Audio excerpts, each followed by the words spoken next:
So, being a first generation Mexican American, I grew up in a family where I put an expectation on myself of pursuing a career which I thought would make me successful.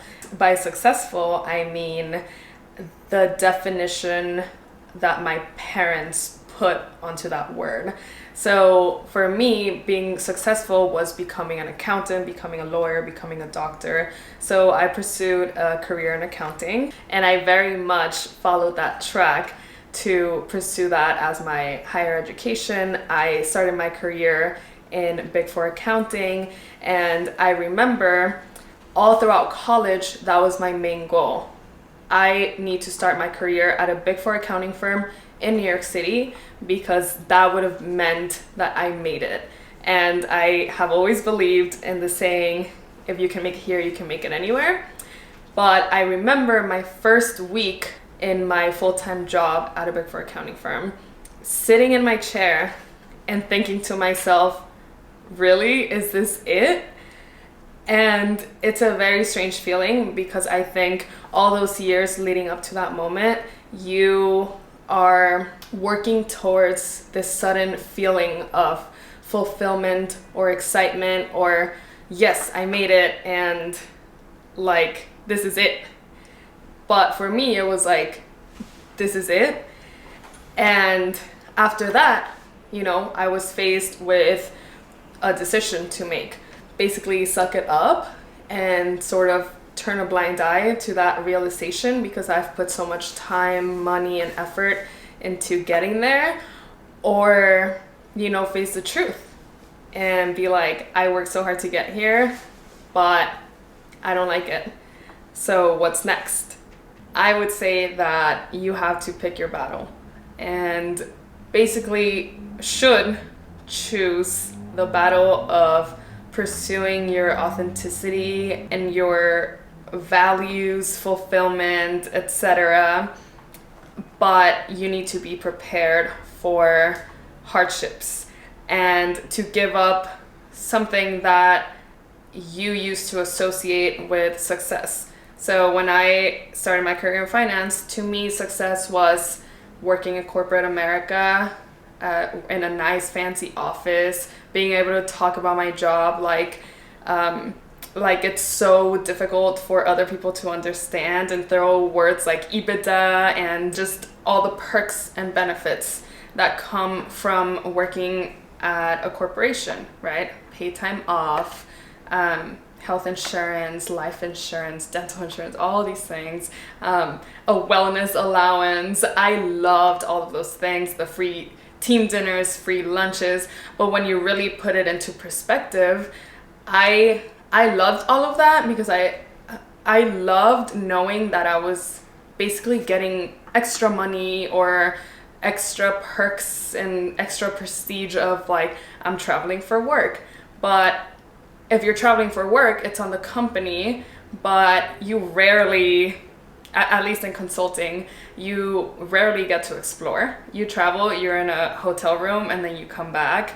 If you go out to a team dinner or team lunch, you rarely enjoy all the people that you're eating lunch or dinner with. And most of the time you feel more obligated to go to these rather than, yes, I want to go out and have a nice meal with my team.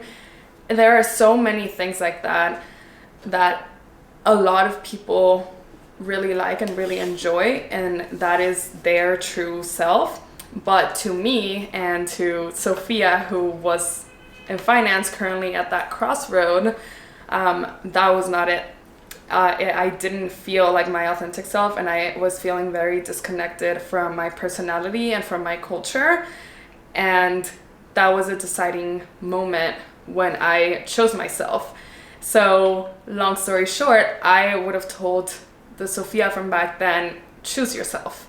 Because whether you stay or leave, both choices are going to be hard. I've actually always struggled to celebrate any sort of success or accomplishment because of the hustle culture that I come from. And by that, I mean accomplishing something And then even if I do go out or I do something to quote unquote celebrate it, I am not present.